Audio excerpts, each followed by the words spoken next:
продолжаем абхазский путь абсуарами. В толковом словаре русского языка амбиция – это обостренное самолюбие, притязание на что-нибудь. Но в последнее время это слово приобретает положительный характер. Более того, в объявлениях о поиске сотрудников очень часто работодатели указывают на амбициозность как на очень необходимое личное качество. Вот такая ситуация складывается. Леонид Иванович, приветствую вас в нашей студии. Интересно было бы узнать ваше отношение вообще к амбициозному человеку. Амбициозный человек – это хорошо или плохо? Ну, для него, наверное, хорошо. Для амбициозного человека, если он решил себя так повести. Но я свою основную деятельность застал все-таки в другое время, где не амбициозность была превалирующей, а человека судили по тем действиям конкретным, которые делались. И не считаю себя человеком амбициозным. Могу привести несколько примеров. Сократ Рачевич Джинджоли совершенно не амбициозный человек, но который прекрасно справлялся со своими функциями и в парламенте, и в правительстве, и будущим министром иностранных дел. Для меня это не показатель. Может быть, сегодня это какая-то грань, которая должна быть в человеке, может быть. Значит, я немножко отстал. Я начинал работу где-то в 2009 году, я был грузчиком, моя первая официальная работа, и сегодня в карьерной лестнице сильно поднялся. И все потому, что не хотел оставаться именно на этом месте. И для меня человек должен быть амбициозным, при этом соблюдать определенные рамки. То есть амбициозный человек – это хорошо, да? Для меня амбициозный человек – это очень хорошо. Да. Человек должен быть амбициозным, он должен соблюдать нормы и правила и приличия в достижении своих целей. То есть как раз-таки амбициозность позволила вам достичь определенных успехов, да, вот уже в этом возрасте? К 30 годам я того, что мог добиться к этому времени, я думаю, что добился. Начинали с грузчика? Начинал грузчиком, да. А у вас, Леонид Иванович, очень серьезная биография. Но кульминацией вашей карьеры в исполнительной власти, я считаю, должность премьер-министра республики. Да, вы были депутатом Верховного Совета Республики Абхазия, первого парламента, и вы являетесь депутатом этого сезона, значит, парламента. Но хотелось бы спросить, где было тяжелее? В исполнительной власти или законодательной, в смысле ответственности и нагрузки? Мой опыт говорит о том, что, конечно, в исполнительной. Все-таки парламент – это коллегиальный орган. Решения, которые принимаются коллегиально. И ты всегда можешь спрятаться за спину коллеги. И потом результат дается общий. А в исполнительной власти все персонифицировано. И твоя подпись означает конкретно твою ответственность. И не только премьера, но и министров разного уровня в тех пределах тех компетенций, которые они имеют. То есть там все персонифицировано. Хотя я должен сказать, что у нас был и другой опыт. Вы, наверное, помните, что тот наш первый парламент, да, можно было быть и в исполнительной, и в законодательной власти. Помимо меня в исполнительной власти были и Сократ Рачевич Джинджоли, который был и правительство возглавлял какой-то период, и министром иностранных дел был. Сергей Багапш был первым вице-премьером, Инвер Кабба был вице-премьером, Юрий Воронов был вице-премьером, Даур Барганджи был министром экономики, Нателла какой-то период Акаба была министром информации и печати.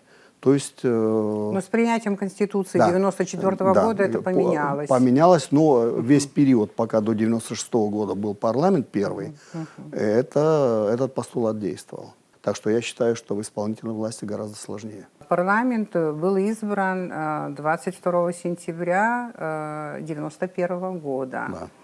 Я специально эту дату уточняю. 22 сентября. Насколько я помню, этот парламент начал работать только в январе 1992 года.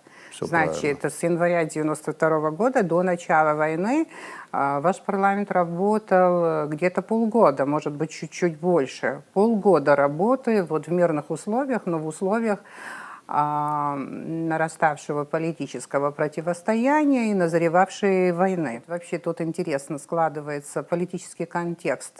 Трижды вы оказывались как будто на разных волнах. Значит, до войны, где-то полгода, во время войны ваша деятельность парламента и после войны. Вот мне интересно знать, вот эти полгода до начала войны, когда все Да, изменилось, да. как работал парламент, над чем работал парламент? Это была сплошная политическая дискуссия вот с грузинской фракцией? Или за это время еще удалось принять какие-то законодательные акты важные?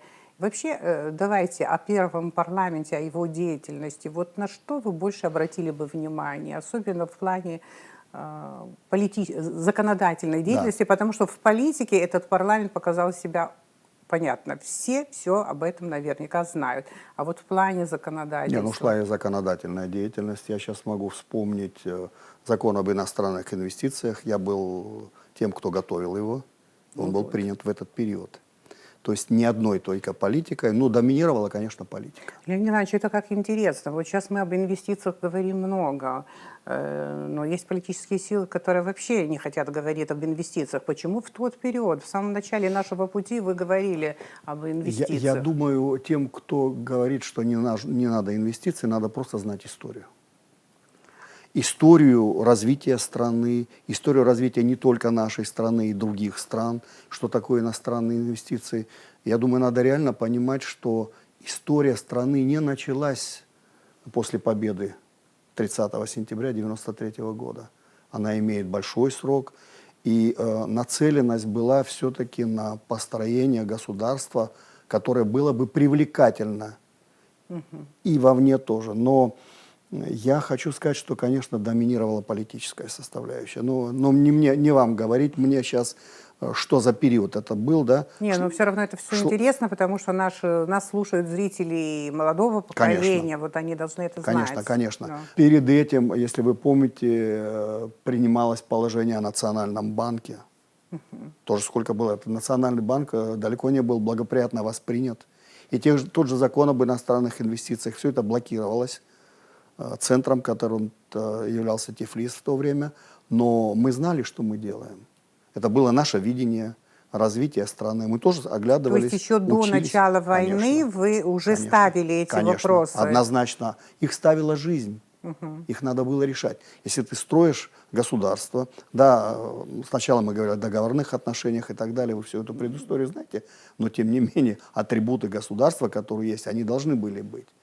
И экономическую составляющую никто не отменял. Мы же не могли говорить так, как говорил кое-кто из наших коллег-депутатов. Нам не нужна русская мука, хлеб не нужен, мы будем есть хачапур. Значит, экономика решала все. Какая политическая сила так говорила? Вот, кто такие были эти люди? Значит, наш коллега грузинский по парламенту, вы помните, когда такие перебои были колоссальные с поставками муки и так далее, вот не нужна нам мука из России, мы будем хачапур есть. То есть грузинская русофобия, она была серьезно значима, звучала и тогда тоже? В тот период, да. Ну, она раньше зазвучала с этой статьи знаменитой Гамсахурди, его обращения к жителям, значит, северо-западной Грузии, когда эта доминанта стала перехлестывать. То есть она вылилась в антисоветчину на тот период, да, в русофобию и так далее, но и в абхазофобию тоже. Потому что все, что мы слышали, пришлый элемент и так далее, и так далее. То есть политическая составляющая была важна. Работать было сложно, конечно, в этот период. Вы помните, то мы расходились, значит, с грузинской фракцией, то сходились в каких-то вопросах, но в конечном итоге они не принимали участие вот ни в каких ключевых, даже вот в символах наших, там, флаг, это тем герб более, и так да. далее. То есть они это не воспринимали. И боюсь, что не все, конечно, но основная масса их знала, что за спиной идет подготовка к войне. Да, ну, символику нашу государственную вы приняли в июле, вот Да, закон конечно. об этом. 23 июля 1992 года. Депутатских Прямо мандатов было накануне. достаточно для того, чтобы Да, их принять. Да. Ну, я должен сказать, что там же помимо нас были, так скажем, русскоязычные депутаты. И за редчайшим исключением, там я могу вспомнить сейчас преснопамятных для меня Нагорнину и Астемирову, Остальные, по-моему, все были с нами. Да, поддерживали. Поддерживали, да, поддерживали. Абхазов. Ну, это работа колоссальная, которая была проведена задолго до выборов, когда Союз был организован, движение такое, когда, значит, Айтгалара была мощнейшая организация, которая аккумулировала и притягивала к себе всех, кто жил интересами страны, и это сработало. Наш самый первый парламент, он заложил фундамент нашей государственности. Они приняли основной закон государства, Конституцию. На их плечи на тот момент упала очень серьезная ноша на законодательную исполнительную власть, как прокормить народ во время блокады. Я считаю, что на тот момент, насколько они могли, они справились. И если сравнивать нынешнее поколение, то есть наш нынешний парламент, 7-й созыв и 1-й созыв, сильное отличие есть в том, что в нынешнем созыве большое количество молодежи. Из городского собрания депутаты бывшие, они ныне работают в парламенте Республики Абхазия.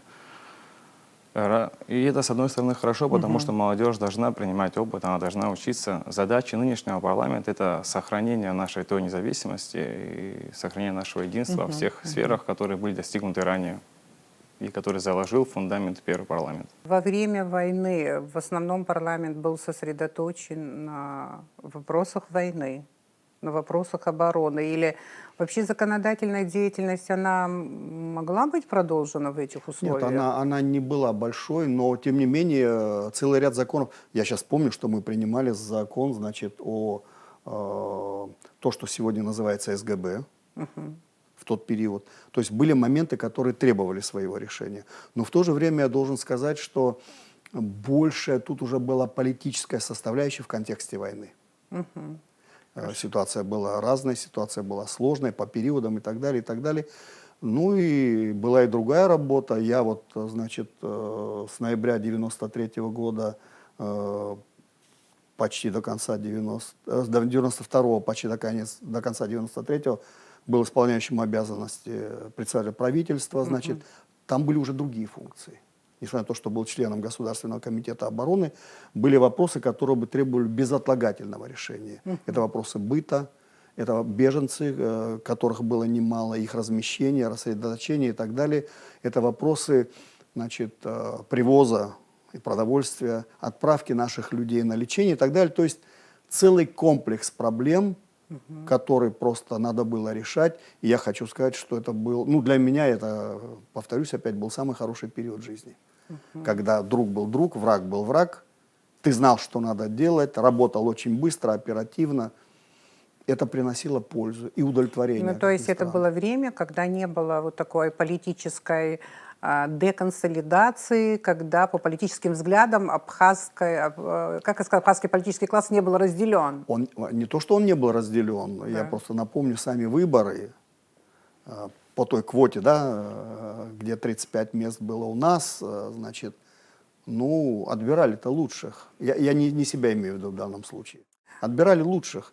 Отбирали не тех, кто мог горлопанить просто, да, не тех, кто обещал, что я вам дорогу сделаю, я вам мост построю. Время было другое.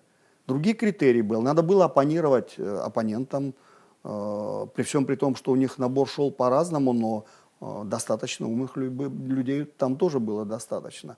И вот это позволило нам собрать тот парламент, который, на мой взгляд, полностью соответствовал тем требованиям, которые предъявляло к нему общество. Леонид Иванович, напомните имя вот этого русскоязычного депутата. Как фамилия его? Какуев. Какуев, да. Вы знаете, мы многих забываем, Да. но, к сожалению, вот когда мы говорим, не буду эти эпитеты применять, парламент, значит, первый, вот, я бы хотел, чтобы помнили всех.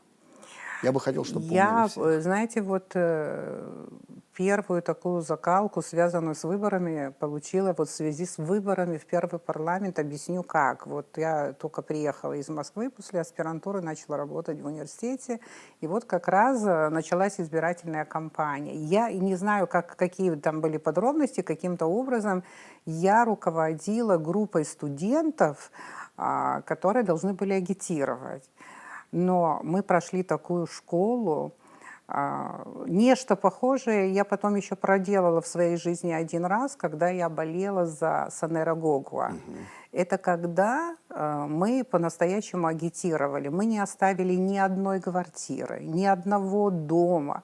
И у нас была такая непростая, сложная коммуникация с людьми. И на всю жизнь запомнила дом по улице Абазинской теперь. Раньше она называлась Лиселидзе 24. Этот дом известен как Бумбей. Вот в городе так называли его.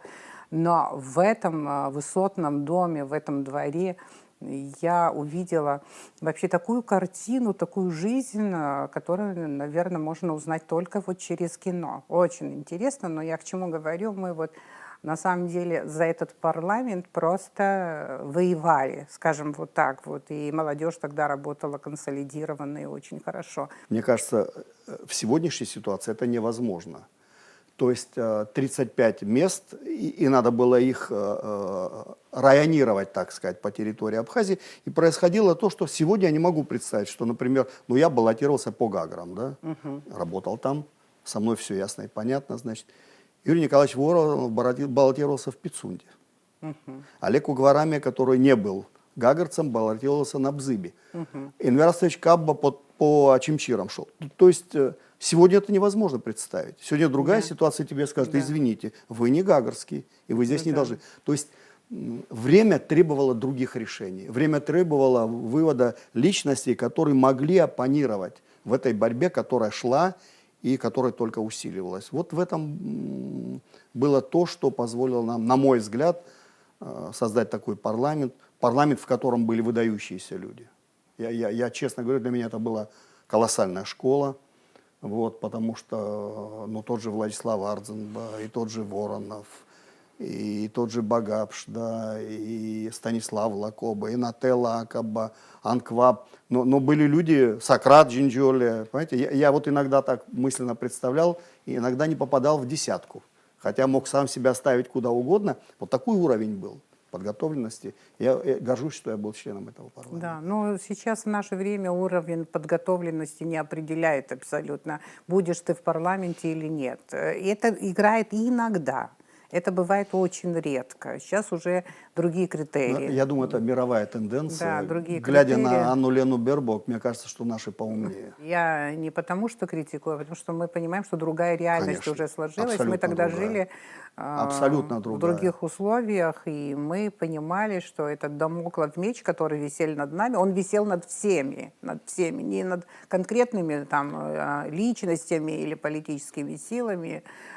Политическая сила была одна. Абхазы все были вместе, слава богу, Ира, вот я в сейчас это скажу время. крамолу. Я знаю, что кое-кто, кое-кому из моих коллег по первому парламенту это не понравится. Я не знаю, как повел бы тот парламент,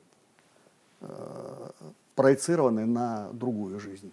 Ну да. Вот и все. Абсолютно. Вот поэтому я вообще стараюсь избегать каких-то эпитетов, где там золото было, где там было серебро и так далее. Но мы ценим, конечно. Но ценить надо то, что отбор шел... Я не себя имею в виду. Вот. Это не было доминантой, другие вещи. Вот я вспоминаю 96-й год выборы. Значит, не в упрек этим людям, потому что Анатолий Кокубава тогда шел по Покровскому округу, наш известный бизнесмен, меценат, который очень много помогал в войну, много делал и много от себя помогал. Значит, он сказал, пообещал, что в случае его избрания, значит, депутатом по Покровскому округу он построит мост. А оппонентом у него был Ермолай Аджинджел, человек, который недавно тоже покинул этот мир. Когда его спросили, а что вы сделаете? То есть вот таких вот качелей, да, не было тогда. Цель была другая, задачи были другие. И все были вместе. Все были едины. Я не знаю, насколько это корректно сравнивать первый парламент с последующими. Но если сравнивать... Я бы не хотел так сравнивать. Я могу сравнивать только подход к формированию парламента. Еще раз говорю, первый парламент отбирался не по признакам, как сегодня, там, Арихарадахтуб, Хавиле, Штихаруп и так далее, и так далее. Такого не было. А парламент это срез. Хорошо, а сейчас какой подход? Вот сейчас подход разный. Вот наша фамилия большая, почему нашего представителя нет в парламенте? Не учитывать это нельзя. Местечковость. Зачем нам кто-то нужен, когда у нас есть свой? Несмотря на то, кто-то, может быть, и действительно с точки зрения как законодателя гораздо лучше был, да, но ари харадах был. То есть критерии поменялись. Не критерии, которые обозначены в законе, а человеческие критерии. То есть фактор такой, что может помочь в чем-то, может серьезно помочь и так далее. Этих моментов не было раньше. Они сейчас, поэтому разные времена. Но я бы, вот мое ощущение вот сегодняшнего парламента, да, я могу сказать, довольно интересный парламент. Там, конечно, есть люди, которые, может быть, значит, внешне как-то воспринимаются по-другому, да, но, на мой взгляд, они лучше, чем тот срез нашего общества, который сегодня есть. Есть люди, которые учатся. Это видно. Я за год вижу, как подтягиваются многие. Потом я прошел такую школу, и я это говорю своим молодым коллегам тоже, и спикеру парламента говорю, что, ребята, вы должны понимать одну вещь. Вы молодые, мы более опытные, да? Вы должны слушать нас, но решение принимать вам.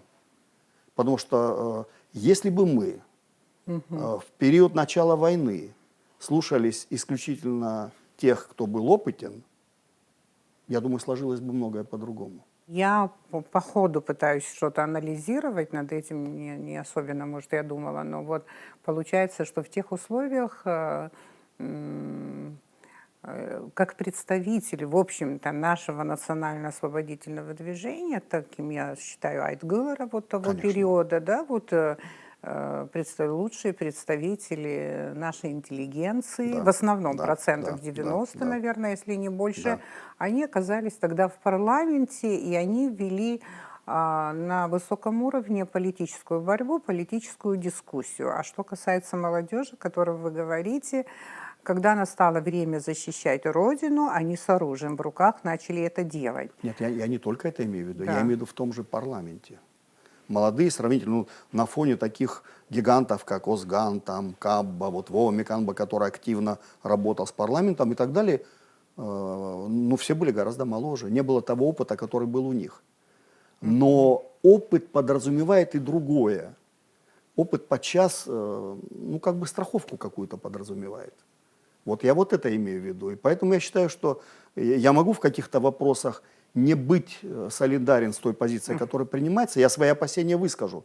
Но решения должны принимать молодые. Те молодые, которые сегодня есть в парламенте. Я в этом абсолютно уверен. Ну, там в основном молодежи. И, насколько я могу сейчас вспомнить, вообще нет представителей интеллигенции.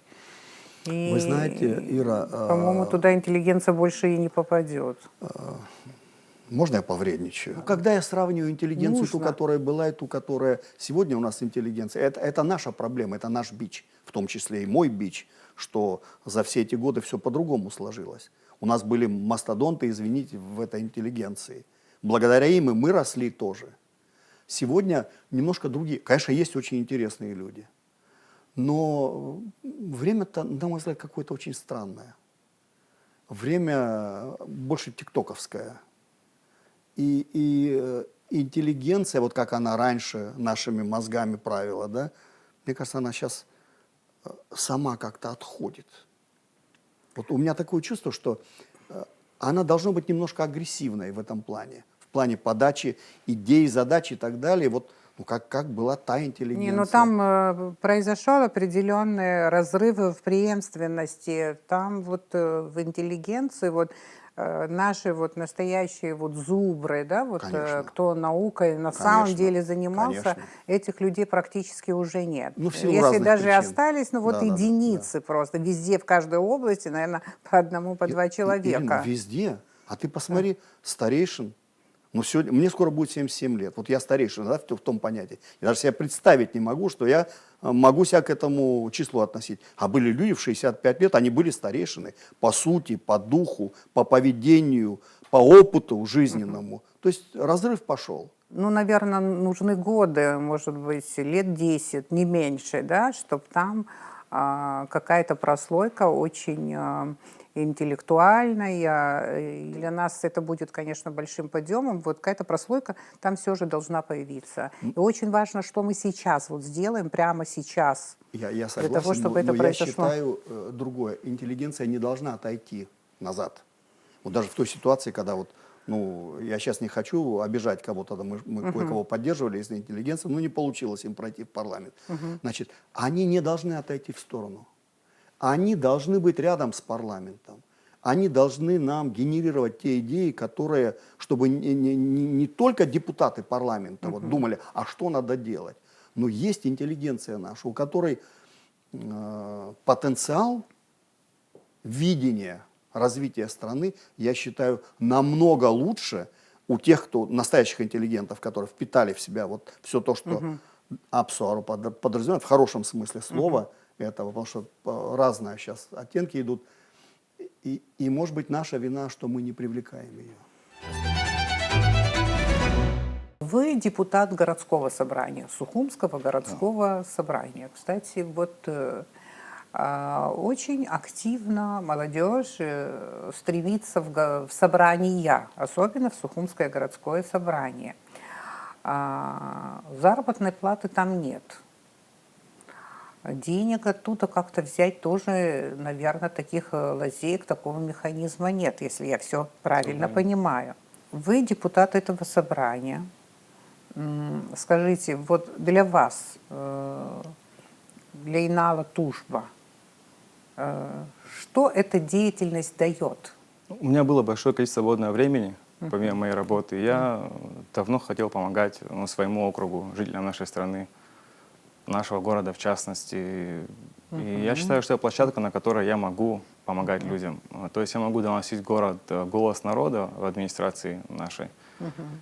И для меня это площадка, на которой я могу в дальнейшем развиваться. То есть это первая ступень к чему-то большому, возможно. Мы продолжим «Абхазский путь». А я задам вопрос, который не задавала никому и никогда за это время. Это касается Газского района Абхазии, касается Самурзакани. И вопрос вот хочу поставить именно таким образом. После войны мы потеряли очень много людей. Ни один, ни два, ни одна сотня, ни 200, ни 300 и так далее. Вы знаете, цифра очень внушительная. Вот вы задавали себе вопрос, можно было избежать этого?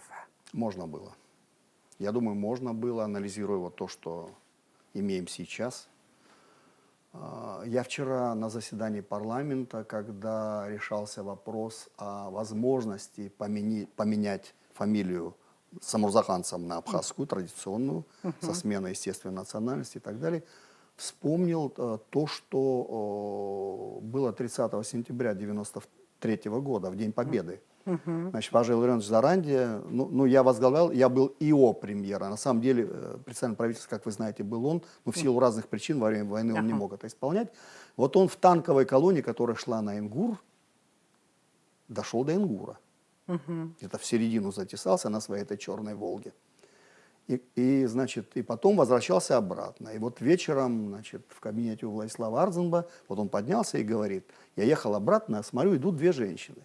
Я остановился, посадил. Как ваша фамилия? Они говорят, Будба. Он говорит, здесь Будба не живет, здесь Будбая. Ответ был так, какая разница? Вот. И когда он это рассказал, Владислав засмеялся и говорит, послушай, мне он говорит, старик, давай, говорит, подготовим документы, чтобы люди могли поменять, вернуться к своим фамилиям, национальности. Я не хочу сейчас туда вдаваться в детали. К сожалению, не получилось. Уже тогда тоже были те, кто не очень-то эту идею поддерживал, но линия была выбрана четко. Я вот хочу... Это очень такой болезненный вопрос с учетом ситуации 2014 года и так далее. Я думаю, это тема, которую надо спокойно собраться всем обществом обсуждать, но несколько моментов не сказать не могу. Сразу после завершения войны Владислав Арзенба обратился официально к жителям Гальского района, что вы должны вернуться к себе домой. Вам никто не будет чинить препятствия. К жителям других районов такого обращения не было. Я имею в виду грузинскую составляющую. Это первое. Второе, был принят закон о гражданстве. В этом законе о гражданстве был такой подпункт, что автоматически гражданином становится тот, один из прародителей которого родился на территории Абхазии. Это было сделано специально для гальцев. То есть они тогда изначально считались гражданами Абхазии. Вы знаете, что потом происходило и так далее. Вот эта политическая конъюнктура, к сожалению, привела к тому, что мы потеряли. И надо сделать все, чтобы ты не врагов. Мы не можем, как латыши, там сделать не граждан и так далее. Тем более артхаталы и псо обжихары. Мы же это знаем. Просто почему-то иногда мы знаем, а иногда не знаем. Но что работать в этом направлении надо, я в этом абсолютно уверен. Я могу еще привести один пример, я надеюсь, есть те, кто его подтвердят. Где-то в ноябре 1994 года здесь были несколько руководителей турок-месхетинцев. Если тогда вы помните, Ирина, было у них очень тяжелое положение. Конечно, были выселены из Грузии. Да, были выселены из Грузии. Нет, это те, которые, как этот Нишанов говорил, клубника, вот этот Фергана оттуда. Узбекистан. Да, оттуда.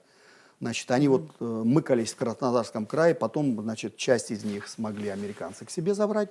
Значит, вот эти руководители приехали и вели разговор с Владиславом на предмет того, что да, давайте мы заселим Гальский район. Я могу сказать, что после разговора с ними сказал Владислав: урагальцы — это наши абхазы.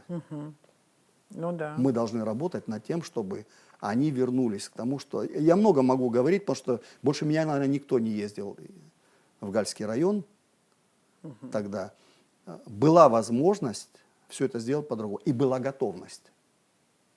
Ну, не сложилось. Ну, надо исправлять ситуацию. С другой стороны, вот когда парламент в 2014 году принимал решение, это тоже, ну, с юридической точки зрения, может, политически они приняли правильный для себя документ, с юридической точки зрения нет. Лишать гражданства человека нельзя никаким постановлением парламента. Должно быть решение президента или суда, ни того, ни другого нет.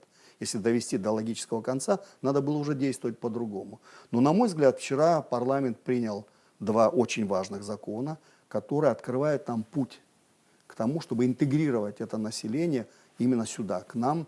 То, что потеряли за эти годы, это возможность вернуться к абхазским фамилиям. Значит, первое. И второе, упрощенный вариант получения вида на жительство. Потому что, ну, сегодня они, по большому счету, никаких документов не имеют. Чуть-чуть предисловие небольшое. Около 100 лет назад большое количество абхазских фамилий в день были просто в графе гражданства было написано Грузия, и их фамилии были изменены условно, там Тарбая, Ашбая, Тужбая, то есть приставки были грузинские. И сегодня их потомки живут на нашей земле, живут в городе Гал, и в графе гражданства у них написано опять-таки Грузия, они не имеют абхазского паспорта. Можно рассмотреть эту категорию и начать именно с этой категории. И дать им исконно абхазские фамилии, вернуть им эти фамилии и начать с ними работать, потому что эти люди учатся, их дети учатся в абхазских школах, они ходят в абхазские детские сады, получают хорошее образование здесь, а в дальнейшем просто теряем эти кадры. А должна быть продуманная программа в отношении не абхазского происхождения, части гальского населения? Также, насколько я сегодня знаю, при получении паспорта в графе гражданства мы с вами сегодня можем указать любую национальность. И сегодня, если мы с вами, это очень сложный и поляризированный вопрос, если мы с вами в отдельности будем рассматривать граждан, которые имеют вид на жительство, граждан Республики Абхазия, имеющих вид на жительство, при выдаче им паспортов в графе «национальность» обязательно писать «мегрел», не писать, что он грузин, потому что по национальности он не является грузином, это порабощенная нация ими. В графе «национальность» писать «мегрел», и обязательным атрибутом должно быть отказ от иного гражданства. Каждый случай должен рассматриваться в отдельности, должна быть создана большая комиссия, которая будет заниматься этими делами. В любом случае, сегодня мы должны заниматься этим вопросом, мы должны были заниматься еще вчера, но, видимо, времени на это не было. Я считаю, что гальский вопрос — это тема очень серьезная, надо не политизировать его, а вот сесть, говорить со всем обществом в рамках того, как сделать, чтобы вот эти десятки тысяч людей, очень трудолюбивых,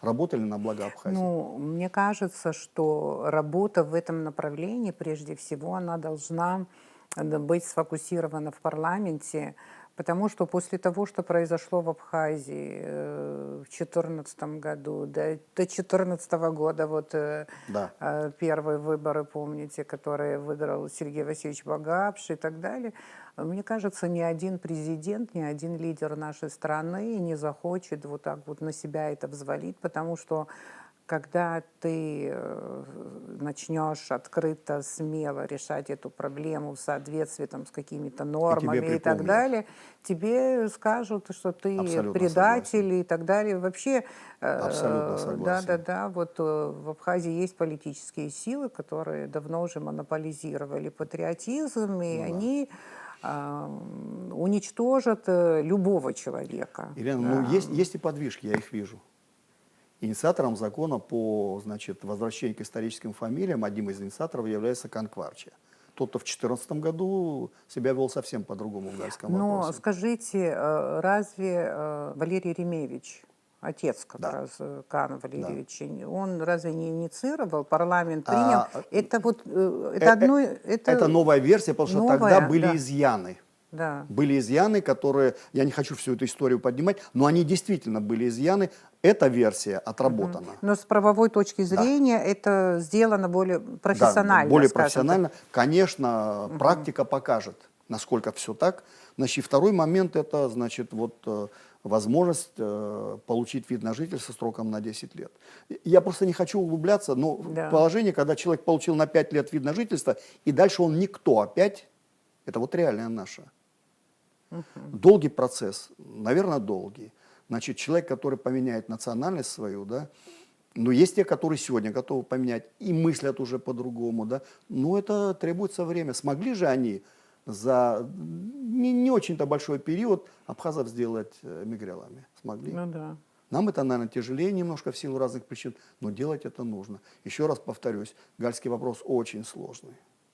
Очень сложный, но это наши люди. Мы говорим о том, что надо вот абхазов возвращать и так далее. Вот абхазы, Ну да. которых, не спрашивая, сделали в свое время. Я могу пример привести тот, который я знаю. Значит, ну, сейчас старые сухумцы, наверное, знали, был такой Джумбер Лакербай, член коллегии Верховного суда Абхазии. Была Тина Лакербая, Да, которая я была в помню роддоме её, да. Сухумском работала. Значит, вот когда им давали комсомольские билеты, значит, Тину записали абхазской, а Джумбера грузином. И все попытки поменять ни к чему не принесли. Кончилось тем, что им пригрозили, эшелон будет и уедете. Есть реалии. Есть очень много написано у того же Ачуба, как эти фамилии абхазские менялись.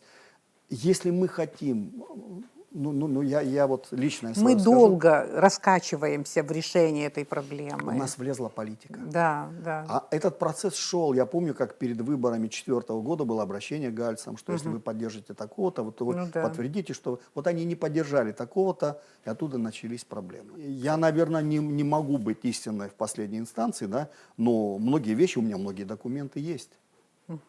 Я не думаю, что далеко все в Абхазии знают о приезде турок-месхетинцев и что там да. было дальше. Один из тех, кто инициировал вот это движение, это был Шергелия, Да. который долгие годы работал. Он хорошо знает Гальский район. Прекрасно очень знает хорошо Гальский. знает, Больше да. тех, кто сегодня будет, что вы сделали, кричать. Он знает, он сталкивался с этими людьми. Он видел желание людей стать другими, стать гражданами этой страны. Да, вот для того, чтобы вот эти вопросы не политизировались, хотя политика там всегда будет, но... Да, но стараться минимизировать да, политическую составляющую, да. больше думать о будущем Да, страны. и как бы, чтобы еще вот эту проблему не делать частью выборов наших, Да. если бы можно было бы их как-то вот разделить вот и более рационально и прагматично смотреть на проблему и на наше будущее. Ну, наверное, не надо пытаться процесс резко ускорить. Да, надо сказать, что процесс будет по времени, определенное время займет, но мы же хотим результат. Мы же Да. не думаем на 1 год, на 2 года. Даже я думаю на десятилетия вперед. Ну, конечно, конечно. Это очень важно. ГАУ бесспорно наш, и мы должны относиться к этому району как к своей земле, в Тем общем-то, более, да, к своему народу. я отношусь к фамилии, Да. представителей которых в XVIII веке из Дурипш-Кудаутского уезда переселили в Самурзахана с установкой для усиления дворянства.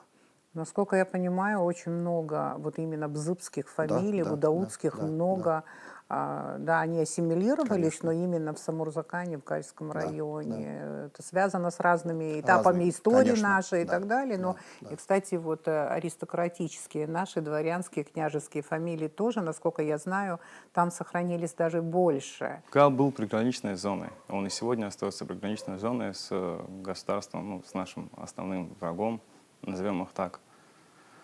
И в послевоенный период, если я не ошибаюсь, где-то в 1994 году порядка 30 тысяч человек, ну, мигрельцев с грузинским гражданством, вернулись в город Гал для того, чтобы там жить. Из числа этих людей большое количество было именно тех, кто организовывал различного рода теракты, которые убивали наших граждан. И мы были вынуждены отправлять туда людей для того, чтобы защитить целостность своей границы.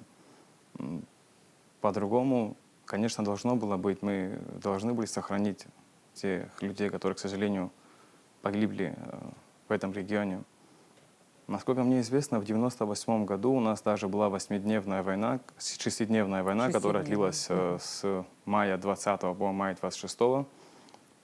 И слава Богу, что мы ее выиграли, эту мини-войну, на которой тоже погибло большое количество наших граждан. Если бы мы изначально границы чуть иначе укрепили бы, если бы не принимали, ну, нас заставили принять этих людей обратно, если бы мы их не принимали обратно, если бы мы жесткий контроль на тех границах вели бы в тот период, возможно, мы избежали бы этих жертв.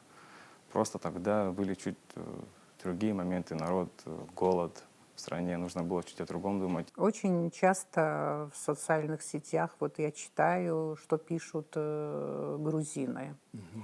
Они все время пытаются нас упрекать в том, что якобы абхазы совершили геноцид в отношении грузинского населения во время войны. Что бы вы им ответили? Вот я вспоминаю поговорку абхазскую «Ачи-хаша кударехот».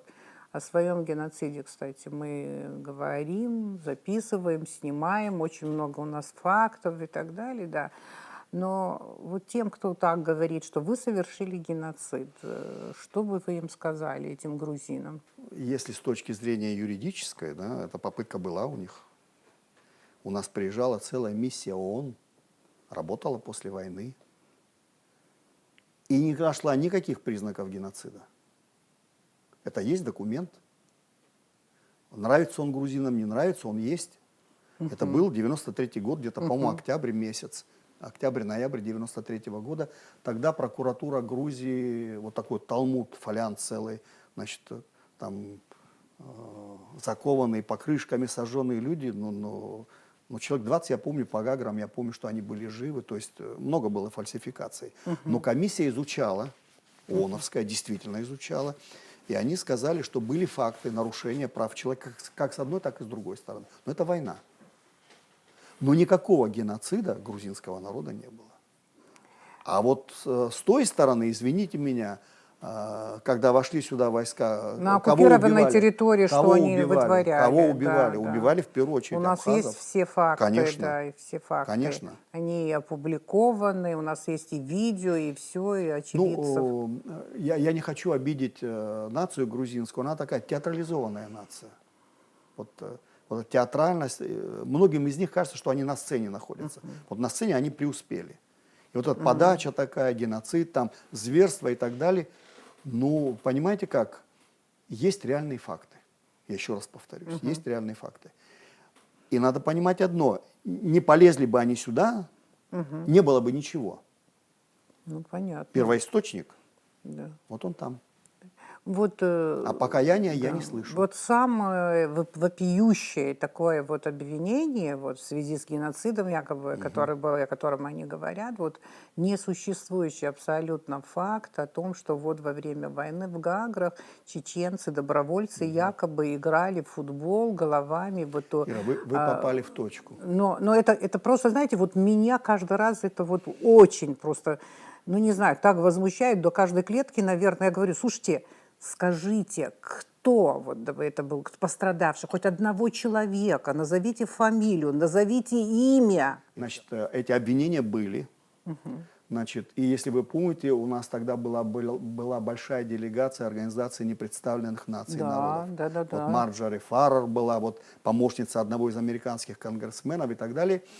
Иначе, когда пошла вот эта волна, что вот головами там убитых грузин играли в футбол, значит, они целой миссией выехали в Гагру. Я был с ними. Ну, опросили в Гаграх огромное количество людей. Вокруг стадиона кто жил, и не только, и, значит, никто не слышал. И вдруг, значит, идет женщина, армянка в возрасте, значит, катит люльку, и ее спрашивают, вы вот знаете, что, значит, здесь? Она говорит, да. Вот сейчас поймите мое состояние, какое было, да. Я спрашиваю, а где это было? Она говорит, по тбилисскому телевидению говорили. То есть никакого другого факта, ни одного другого факта не было. Это тогда в своем заявлении отметила комиссия. Так что они же любят ссылаться на юридические. Пусть поднимут документы организации. Да, конечно, понятно, что ничего не нашли нет, за это конечно. время. Это Нет, миф, конечно. который был специально создан и вброшен в информационное пространство Ира, против я вам нас. напомню другую вещь. Значит, я могу ошибиться с годом. И Терри Астемирова, депутат известная наша. Помню. Да. Да. Значит, она выступала в Пекине на Всемирном конгрессе женщин, 96 год, и сказала такую фразу: на Гагарском рынке, значит, вы заходите, вот лежит мясо там, баранина, говядина, самое дешевое мясо грузина. Это было сказано на таком уровне. Вы что хотите от них? Вы что хотите от этих? Ну, с ума сойти. Вот представляете, начинаю сравнивать качество депутатов, абхазскую фракцию, скажем, да, нашу сторону в парламенте, и депутатов грузинской стороны, которые были в этом парламенте, типа Астемировой. Ну, там вот самые это... крикливые выбирались. Там выбирались самые крикливые. Вот ну и да. все. В основном принцип был такой. Несколько человек, которые так костяк, остальные крикливые. Слава богу, нас так не избирали. Завершая этот блок по Галу, как вам кажется, вот не нужна, вот даже в связи с тем, что мы сейчас обсуждали с вами, какая-то продуманная, небольшая, специальная, пусть локальная государственная программа по Галу?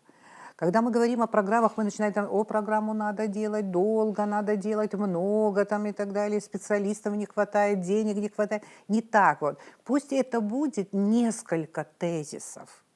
Я не знаю, 2, 3, 4 тезиса, но вопросы, которые нужно решать, не откладывая. Какую-то такую программу нужно наметить, как дорожную карту, чтобы мы знали, не на думаю, ощупь, правильно. чтобы шли. Для этого нужно поднять всю историю. Вот сесть и представителям оппозиции, и те, кто, как говорят, провластные сегодня, сесть. Цель ясна. Давайте изучим историю этого вопроса. Я думаю, многие из них даже не знают предысторию. Для многих отправной точкой стали выборы 2004 года, когда гальское население не поддержало, а поддержало Сергея Багапша. Вот с этого момента... Все. Ну, а до этого что было? Давайте вместе посмотрим. И, может быть, придем к тому. Опять-таки, думая об интересах Абхазии. Мне кажется, самая главная проблема Абхазии – это ее безопасность. Вот удивительно, вот огромнейшая Россия. Вот я слушал выступление Орбана, венгерского премьера, когда сказал, для русских главное – это безопасность, потому что такая огромная территория. А для нас тоже безопасность, ну, потому что мы такая маленькая территория. И с точки зрения безопасности, каким мы должны иметь население вот на приграничном районе. Да, Если мы все это решим, обдумаем, я думаю, и дорожная карта будет соответствующей. Мы не пришли на вашу территорию, мы не грабили, мы не убивали ваших детей, мы не изгоняли вас с вашей территории. Как можно это назвать геноцидом? Мы, наоборот, защищали свой дом и свою территорию, поэтому это просто глупо называть их действия, наши действия геноцидом. Действия по защите Родины не называются геноцидом. Мы продолжим абхазский путь. Поговорим, наверное, о нас сегодня, о нашем пути. И вот один из более конкретных вопросов в этой связи. Политическая площадка наша. С моей точки зрения, мне кажется, что вот мысли, какие-то идеи новые, новые инициативы, не скажешь, что они льются прямо как из рога изобилия. Очень скудно. У меня такое ощущение, что на политической площадке есть неприятие всего. А больше вот такого движения вот я не вижу. Причем неприятие такое. Вот знаете, я когда думала над этим вопросом, вспомнила, как мы вот в детстве, ну, часто мы наблюдали за этим, и мы, наверное, в этом участвовали. Значит, когда дети обижали друг друга, они начинали обзывать друг друга, да, обзывались. И ребенок мог сказать: не обзывайся, я пойду учительнице расскажу. Я вспомнила именно эту ситуацию, потому что вот то, что часто происходит на политической площадке, похоже на обзывание. А вот за рамки обзывания мы не вышли, и вот какого-то серьезного политического разговора, но интеллектуального вот не получается. Вот в свое время Владимир Ильич Ленин использовал такой термин «детская болезнь левизны в коммунизме». Вот что происходит? Почему такая скудость идей, предложений, и Ну, политическое дискуссий? будущее, в данном случае речь идет о политических партиях. К сожалению, этот институт у нас оживает только когда идут выборы, причем исключительно президентские. Все. Все остальное время это полемика. Те, кто в оппозиции, значит, любую инициативу, исходящую от власти, торпедируют. Любая. Просто первая реакция – невосприятие. Значит, конечно, ситуацию нужно и можно менять. Обязательно нужно менять. Должны быть политические партии, настоящие. Что для этого нужно? Должен быть институт, который поддерживает государство.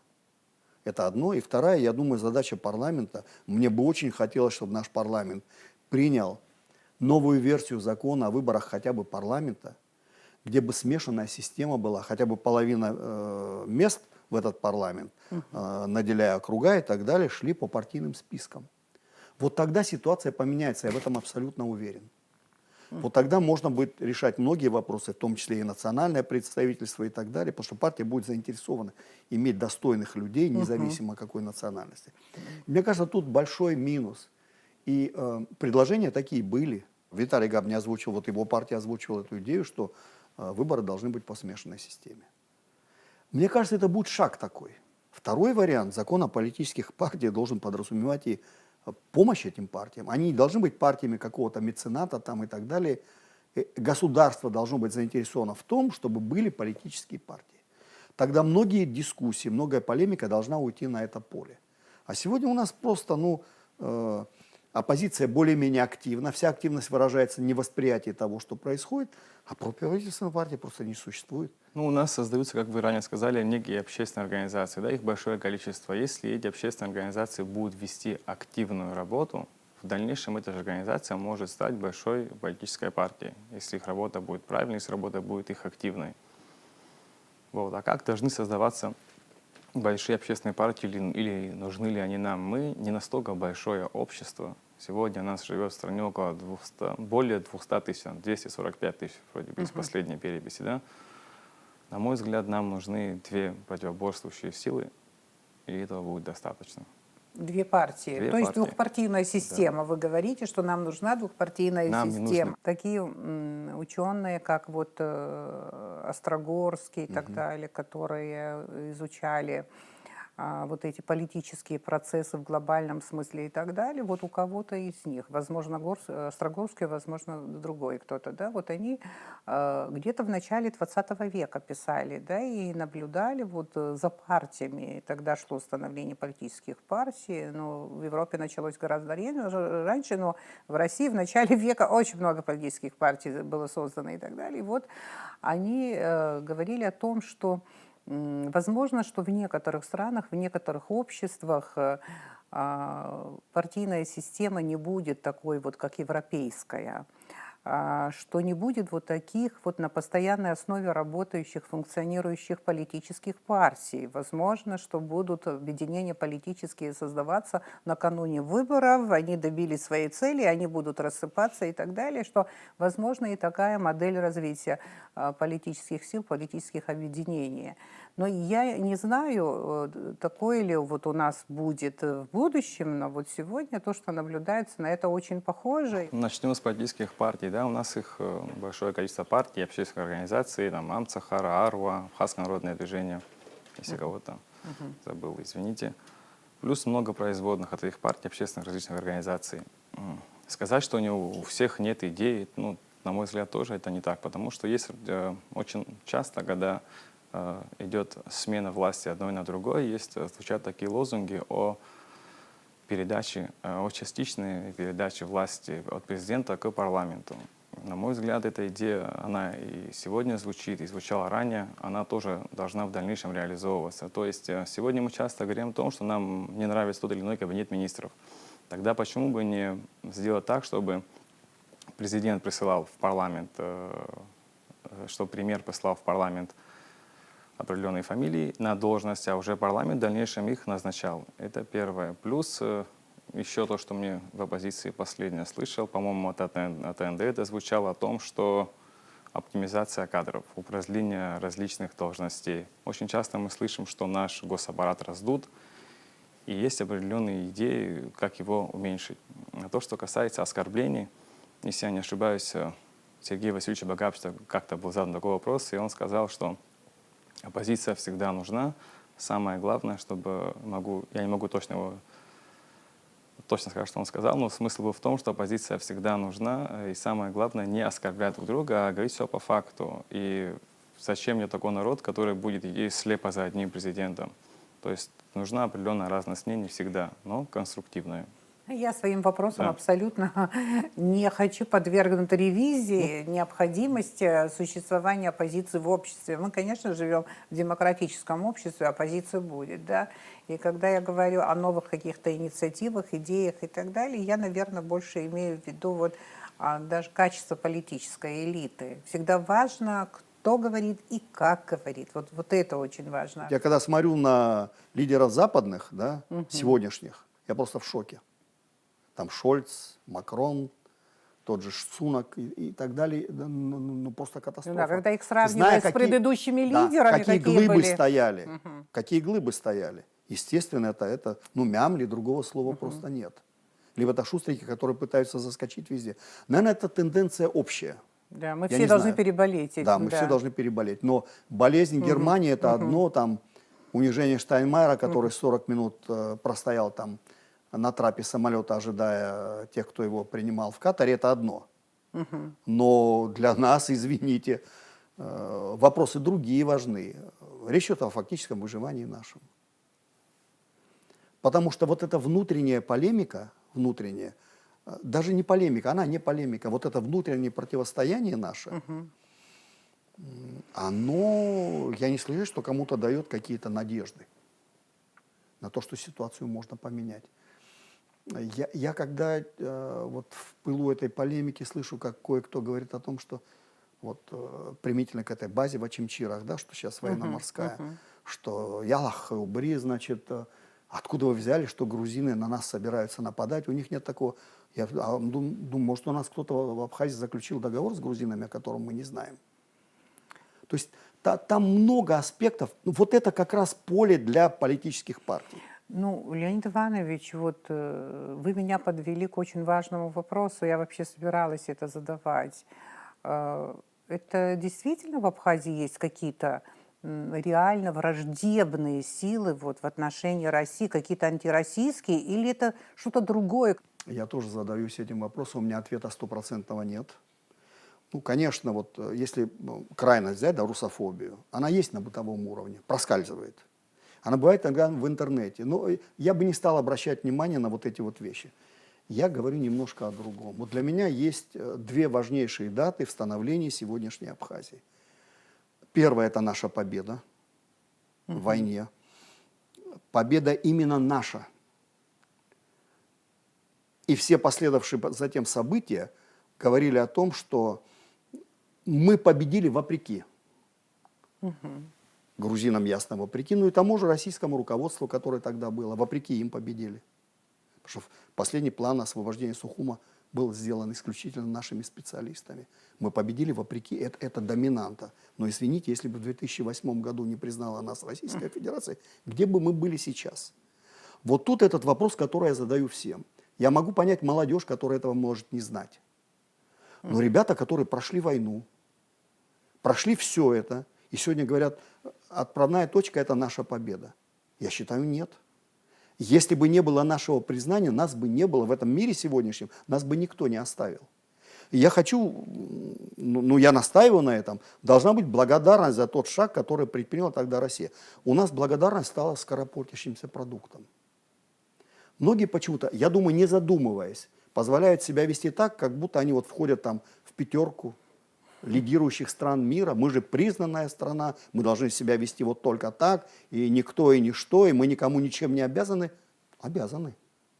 В данном случае обязаны. Это очень сложный, тяжелый вопрос. Я вообще считаю, что вот, и я понимаю, что сейчас кое-кому не понравится то, что я скажу.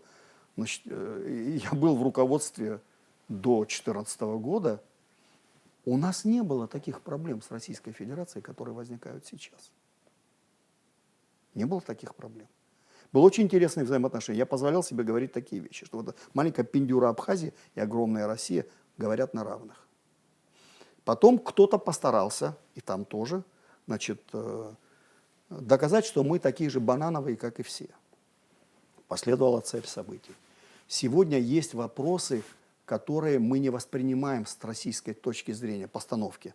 Но этому тоже есть объяснение. Извините, пришли другие совершенно элиты. Абсолютно другие элиты. Они не знают эту историю Абхазии, через которую мы прошли. Мы же им их не рассказываем. Там многие считают, что вот они нам подарили эту свободу, все, что не было того, через что пришлось нам пройти. Кто над этим должен работать? Мы должны работать. Мы должны этим людям говорить и объяснять. Мои дорогие, если бы не абхазская позиция, да давным-давно НАТО стояло бы на ПСОУ. Это правда. Но мы должны говорить и другое, чтобы если не российская поддержка, нас бы практически в сегодняшнем мире не было бы. Вы посмотрите, что творится в Палестине. И что кто-то убивается. И когда мне говорят, что есть другие ценности, я могу ошибаться, наверное, кое-кто скажет, но мир черно-белый стал. Вот эти многоликие цвета исчезают. Ты либо там, ты либо тут. Эта многовекторность, она губит такие большие страны. Для нас это пагубная вещь. Я не говорю, что надо поддаться и ложиться, ничего подобного. Но благодарность должна быть. Отстаивая интересы своей страны, ты должен с уважением говорить по отношению к тому, тем более, если ты имеешь отношение к власти. Да? Либо имел отношение к власти. Потому что иногда мне кажется, что это внутренняя наша политическая конъюнктура позволяет кое-кому там в России думать, что у нас какие-то антироссийские настроения появились. Вообще, это элемент да. внутренней нашей борьбы. И мы должны понимать, что ничего хорошего в этом нет. Я в этом абсолютно уверен. Нам надо говорить, нам надо работать с оппонентом, нам надо объяснять наши опасения. А что до 2014 года размещение тех же пограничников, там, выделение территории, если кого-то нервирует, значит, база в Ачимчерха, я считаю, это благо для Абхазии, ну тогда давайте гудаутскую базу тоже уберем. Туда тоже может прилететь, извините, беспилотник украинский. И что? А что, у нас такая армия? Или я хотел бы спросить у этих блогеров, которые вещают нам, что все будет хорошо, прекрасная маркиза, они откуда это взяли? Доходит дело до того, что был период, разные периоды были в нашей истории. Ну, Ира, да. вы это помните, после мартовской неудачи мы вообще обращались, примите нас в состав России. Мало того, и в 95-м году, сколько у нас митингов шло, примите нас в состав России. Мы не должны этого забывать. У нас есть своя конституция, мы независимое государство. И мы должны стоять только на этом. Но помнить все, что было. И помнить, благодаря кому мы сегодня независимое государство. Послушайте, а кто нас признал? Помимо желания России, нас кто-то признал? Да нет, конечно. И когда вы русским говорите, что мы признанная всем миром, извините, давайте к реалиям придем. Но то, что я говорю, никак не означает, что я архозагяй, ни в коем случае. Вот я недавно прослушала заново интервью героя Абхазии Мушнихварски во время войны. Один из фрагментов его интервью, где он рассуждает, и мы Мушнихварски знаем как человека, который, в общем, и жизнь отдал за свободу Абхазии, да? Вот его-то упрекнуть в том, что он мог быть там, пораженчески настроенным и так далее, это абсолютно немыслимо. Но в то же время вот он глобально смотрел на нашу ситуацию, на проблему и считал, что мы должны быть в лоне русской, общей такой общерусской культуры и так далее, что нам это близко и так далее, и так далее. То есть он видел наш основной вектор вот уже тогда, хотя это было во время войны, когда мы знаем, что российское руководство тогда нас абсолютно не поддерживало. При всем при том, что было такое руководство, которому было плевать на нас. Но в этом руководстве были люди, которые жили нашими проблемами. Вот не так давно умер Юрий Скоков, секретарь Совбеза России. Но этот человек столько сделал для Абхазии. Вот когда никто не делал. Ну, например, Ну, давайте например, то, что вот расскажем. мы, Да. хотя кое-кто сегодня говорит, мы ни одного патрона не получили, вот мы получали. Я не буду больше говорить. Есть вещи, о которых не стоит говорить, но, я еще раз говорю, и несмотря на то, что вот Ельцин, опять-таки, были удивительные вещи. Вроде Ельцин, там, Гайдар, да, там, Нечаев, но эти люди нас поддержали. Ну, правительство там Мы в было правительстве ужасно разношерстными. Это, да, слава но это богу, может, это лучше. Шохин, извините меня, они сегодня разные, но мы нашли понимание у них. Они нам помогали, они нам помогали с продовольствием, с вооружением помогали нам, они обучали наших студентов. Извините, все это делало тоже правительство России. Наверху, да, был президент Ельцин, который до обеда был один, а после обеда был совершенно другой. И была другая Россия, которая дала 3 дня, значит, на то, чтобы грузинам, на то, чтобы нас покорить.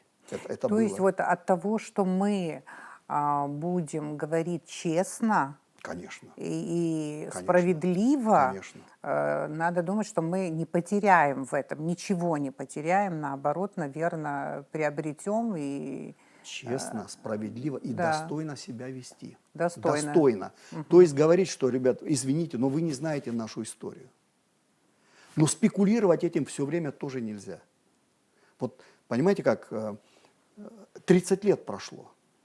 30 лет, это не маленький срок. Это не маленький срок. Но я помню свое состояние, вот когда началась эта война в Южной Осетии. Но мы-то помним мира, вот это ликование, которое шло потом, а когда нас признали вообще, мы же поняли, что все, у нас есть защита. Почему мы начинаем сегодня пытаться эту защиту немножко стукнуть? Напомнить о том, что мы есть. Ну, я считаю, что это в силу внутри политической борьбы. Как бы вот эту грань не перейти. И вот эта частая, значит, для нас сравнительно частая вот смена, да, начиная с 2014 года, но мы, вот те, кто считает себя политиками, должны думать, а давайте мы подумаем о наших людях. А они что подумают? Орартиан, Тагиртиан. То есть, когда ты слушаешь друг друга, что бы ты ни делал, все плохо. Ну да. Что бы ты ни делал, все плохо. Ну, и в итоге получается, а люди подумают, думают, да зачем они нам нужны? А давайте мы действительно войдем туда, где все ясно и предсказуемо. Вот и все. Мы же должны об этом думать. Да. В этом и состоит политика. Я понимаю, что это небольшая, наверное, группа людей. Считать мы не можем, мы не мониторим, не изучаем, да и социологических опросов у нас нет, но да, крикливо это точно, да, вот если они себе что-то и позволяют, вот в непонимании роли России там и так далее, да, но это не должно быть основанием для того, чтобы считать наше общество русофобским. Нет, я конечно. это исключаю, потому что Однозначно. я знаю огромное количество людей, Однозначно. мы общаемся. Однозначно. В основной своей массе, Однозначно. наверное, абхазы все понимают, в каком мире мы живем и кто может гарантировать нашу безопасность, они это прекрасно понимают. Да? Но было время, когда мы говорили, это не секрет, что вот для нас было бы хорошо войти, значит, в СНГ, либо в союзное государство России и Беларуси. Посмотрите, какие появляются эти самые. Куда идти, в какое государство? Простите, а что вы хотите? Вот я хочу спросить. Вы хотите союз с кем? Но в этом мире вот эта маленькая страна не может. Вообще, я с одной стороны горжусь, что вот эти маленькие абхазы позволяют себе говорить в отношении русских так, как немцы не позволяют себе говорить в отношении американцев. Значит, то есть пуп земли у нас, это с одной стороны хорошо, то есть ты свое отстаиваешь, но должна быть грань. Обязательно. Вот этой грани нет, этой грани нет. И это начинает раздражать. Но я не могу это не чувствовать. Это начинает очень многих раздражать. Потом мы недооцениваем интернет, всех этих наших блогеров. Ну, А там это поле очень серьезное. Поле настроено весьма негативно во многих случаях. И, извините, те службы, которые заняты ситуацией в Абхазии, читают это, они, наверное, думают по-другому. Поэтому нам надо, власти действующие, вести себя открыто.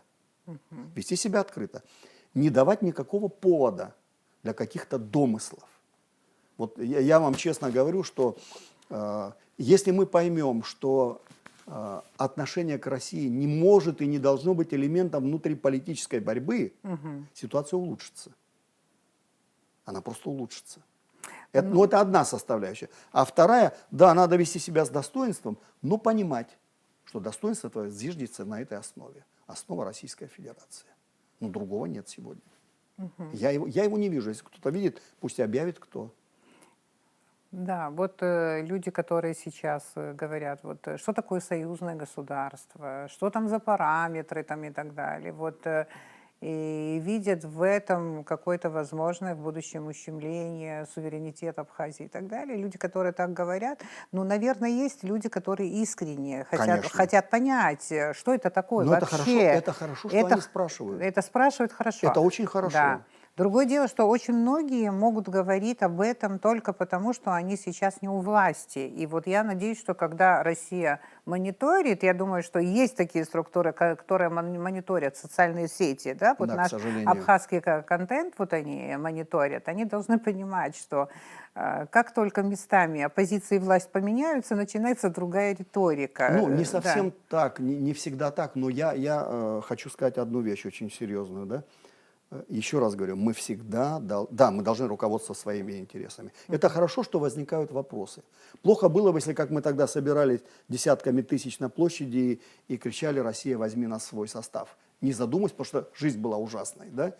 Хорошо, что возникают вопросы. Но когда ты задаешь вопрос, у тебя в голове должен быть свой ответ на этот вопрос. Ты как считаешь, что ты ждешь от этого? Насколько это соответствует твоему? Потому что просто говорить, что это плохо, плохо, плохо, плохо и плохо, тогда подскажи, что хорошо. А вы не замечаете, сейчас другая крайность. Есть определенное потепление отношений с Грузией, да? И чуть-чуть панические настроения пошли. А как бы за нашей спиной Россия с Грузией не договорилась? Так ведите себя по отношению к России нормально. Грузины, они не стали друзьями России. Они просто прагматично выстроили свою линию. Но смотрите, верхушка политическая вроде бы выстроила, но если кто-то мониторит, уверенно мониторит, такого русофобского общества найти в этом мире очень сложно, как в Грузии.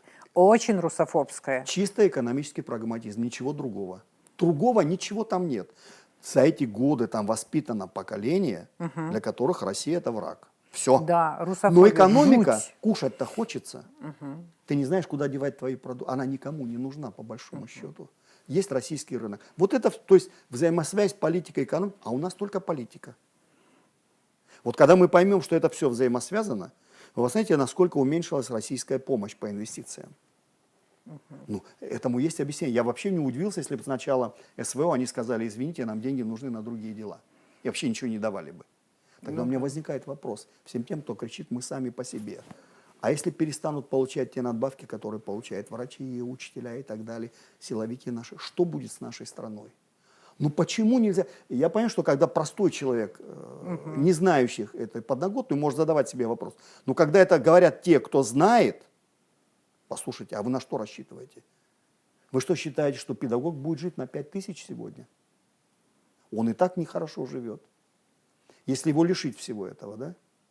Ну, я не хочу подсказывать российской стороне, и нет причин с нами так. Но если мы будем себя вот таким вот образом вести, там миллион рычагов. Боюсь, что мы на их месте вели бы себя по-другому. Вот у меня есть такое опасение. Поэтому надо уважать друг друга, они должны уважать нас, маленькую страну. Потому что мы очень много, еще раз повторюсь, сделали для того, чтобы раздел России и НАТО не шел по ПСО. Мы очень много сделали. Во главе с Владиславом Марденбо, во главе с парламентом, конечно, в первую очередь благодаря нашим людям, нашим ребятам, которые сложили свою голову. Ситуация такова. Но история движется дальше. И наша благодарность не должна закончиться через 15 лет. А вот выводы делать и выстраивать взаимоотношения взаимовыгодные. Вот ключевая фраза. Не выгодные только им или только нам. Взаимовыгодные. Вот когда мы научимся это делать, будет все нормально. То, что наши ребята, вот абхазы, из Абхазии ребята, принимают участие в специальной военной операции, Конечно. это характеризует наше общество тоже. Русофобское общество дать таких героев не смогло бы. Ира, но тем не менее, у нас находятся те, которые пишут, что они потеряли на этой чужой войне. Она не чужая для нас. Не дай Бог, это даже я вообще это исключаю, но споткнется Россия, мы раньше это почувствуем. Но почему об этом не хотят задуматься те? Вот пусть учатся у этих ребят. Я знаю, сейчас вот внук Раисы Погорелой едет туда добровольцем. Еще там несколько ребят. Молодые совершенно пацаны, которые туда едут воевать. На мой взгляд, сегодня в Абхазии антироссийских сил нет вообще. Ну, скорее всего, это все выдуманная история, высосанная из пальца, потому что мы прекрасно относимся к нашему главному партнеру стратегическому. И люди, не думающие пророссийские сегодня в Абхазии, я таковых не знаю, по крайней мере. То есть все хорошо относятся, из тех, кого я знаю, относятся прекрасно к Российской Федерации. В нашем обществе есть люди, которые боятся быть заподозренными в непатриотизме. И даже имея интересные, нестандартные взгляды по важным принципиальным вопросам государственного характера, они не будут ее высказывать. Они об этом могут говорить кулуарно, но не будут высказывать, потому что боятся, что запишут их в предатели. Почему так происходит у нас? Или этого не происходит? Ну, смотря о каких вопросах идет речь. Если последних насущных, то, что очень часто звучат, патриотизм — это, на мой взгляд, если вот в политической сфере патриотизм слово воспринимать, это то, когда ты пытаешься сохранить свою государственность, и все твои шаги и цели дальнейшие направлены на это. А если твои слова нарушают именно сохранение твоей целостности, твоей государственности, то это уже не звучит патриотично в этих. Либо юристы могут прописать все, что угодно на самом деле, и очень сложно будет в конце поймать ту первую нить, за которую мы должны были взяться, так скажем. Мы продолжаем абхазский путь, Апсуарымья. И вот следующий блок. Было время, когда вот так получилось, что я ассоциировалась с добровольчеством. Да, вот и Ирина Агрба, значит, конфедерация, добровольцы и так далее. Было такое время. И мы только так ее ассоциируем. Да. Но вот последние годы вы проводите очень большую работу, преодолеваете огромные расстояния. Вы не только весь Северный Кавказ объездили, Южную Осетию, да и Российскую Федерацию. Мы наблюдаем за вашей работой, возглавляете фонд «Помним». Да, вот скажите, вы это делаете потому, что кто-то обязательно должен это делать, и вы почувствовали, что немножко мы там начали в какой-то момент отставать и так далее? К сожалению, да. Да. Почувствовал. Только поэтому, да? Почувствовал. Да. Потому что то, что все эти годы делала и делает Ляля Чамагова, да, этого недостаточно уже. Время пришло, другие проблемы. И у самой здоровья такого нет, да, и вопросов миллион становится у тех же, значит, у их детей и так далее, и так далее.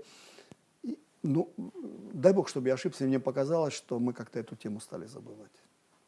Вот после войны тост был за ребят погибших, и отдельно всегда говорили за добровольцев. Это ушло. Это ушло. Хотя, это великое дело. И вот вы говорили о ребятах, которые там сегодня воюют. Я просто могу напомнить несколько других историй вот в результате наших поездок. Значит, я сейчас боюсь с фамилией ошибиться. Один из тех вот осетин, который воевал у нас совершенно юным, он погиб там. На Украине, значит, на Украине. Да? И вот на въезде во Владикавказ с правой стороны улица названа его именем. Мы были, когда вот, значит, бабушка в Кабарде, у которой погиб внук ее, то есть сын того, кто погиб здесь, погиб там. Это настолько все переплетено, это добровольцы. И для меня это очень важно. Еще важно, потому что я многими этими вопросами занимался во время войны.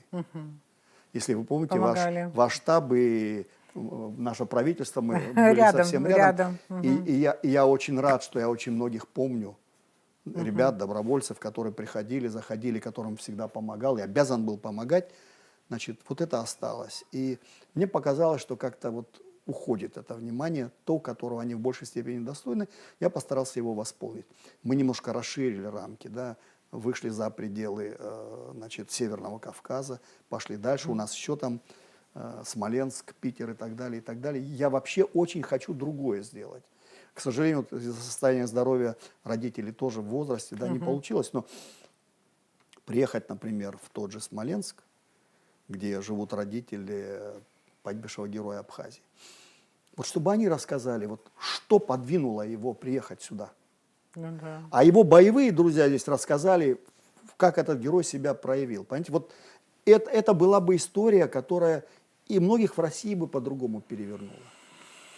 И люди бы увидели, что сюда шли, извините, 33 национальности воевали в Абхазии. Кто может этим похвастать?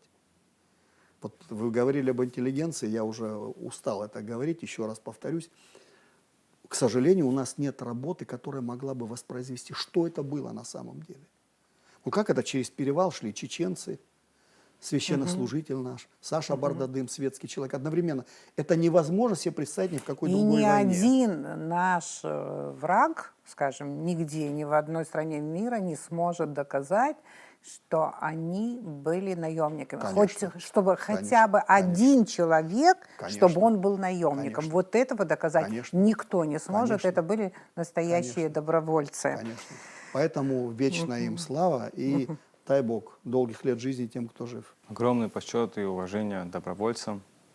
Со мной, в нашем Абхазском государственном университете учились два студента. Они были сыновьями тех самых добровольцев, которые сегодня погибли. И отношение к ним было даже лучше, чем к нашим ребятам, потому что их отцы приехали не на свою родину. У них был жест доброй воли, и они сложили свою голову здесь. Это огромный поступок для нас, для абхазов был тогда. И лично со своей стороны я очень сильно благодарен им всем. В дальнейшем мы должны не терять связи, мы должны как можно больше уделять им внимание. Каждые праздничные дни я часто вижу, что добровольцы, ранее они селились в гостинице ПВО, они гуляли по набережной, рассказывали свои истории. И это очень приятно наблюдать, что мы их по сей день не забываем, и даст Бог, в дальнейшем также мы не забудем. Следующий вопрос немножко такого тоже личного характера. Вот начало пути молодости, да, вот карьеры тоже, это вот в молодости. Это вот для человека, наверное, мы прошли через это как взлетная полоса, вот, да. А когда уже годы, десятилетия работы, карьеры, в хорошем смысле, все это вот позади. Вот то, что испытывает человек вот с таким уже багажом и опытом жизненным и всяким, в общем, самым положительным опытом и так далее, на что это похоже? Это как приземление вот или вот что? Не. Это может быть и приземление. Сейчас то, что я скажу, конечно, меня больше тянет к внукам, к внучкам. В большей степени, чем к работе. Это уже возраст. Но есть один постулат, который я усвоил в юные годы, и который я внушаю своим детям, и мне кажется, они понимают. Ира, понимаете, мне никогда не было стыдно за своего отца. Вот мне никогда никто не говорил, что твой отец сделал вот тот-то, тот-то, тот-то или тот-то. И для меня это было очень важно. Вот этот нести этот уровень. И я детям своим говорю, что вам за меня никогда стыдно не будет. Ошибки, наверное, были, но то, что идет вразрез тому, что человек не должен делать, я ничего себе не позволял. И я хочу, чтобы они с этим жили.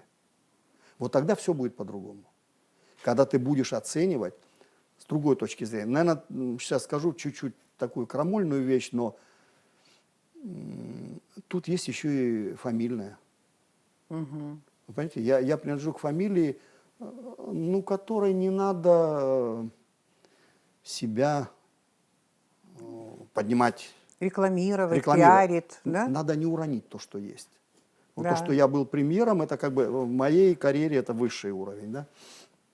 извините, но у нас фамилии был Мурзахан, был Котя Корнет, Я понимаю, был значит, Миха. вы благодарны Я знал, что своим этот уровень нельзя, предкам, этот уровень нельзя фамилии. опускать. Да. Я это знал. И подвести И нельзя уже подвести эту нельзя. вот. Вот, и для меня очень важно, я вот был недавно в Гудаутском музее, они там делают стенд, связанный с той войной. Там отцу посвящен стенд. Значит, я вспомнил, что у меня есть письмо, которое после смерти отца прислал Баграт Васильевич Щенкуб. Они вместе учились здесь, в этом педколледже, или как педтехникум назывался он, да? Значит, вот это для меня мерило.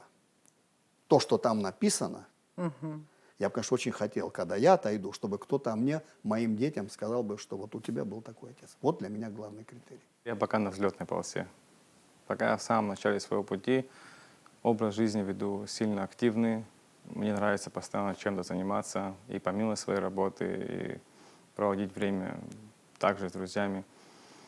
Если все будет хорошо и все сложится в дальнейшем, также хорошо, ну, тавтология, да, Что хорошо. должно сложиться? Чем вы хотели бы заняться? Вы хотите развиваться в бизнесе или хотите заниматься политикой?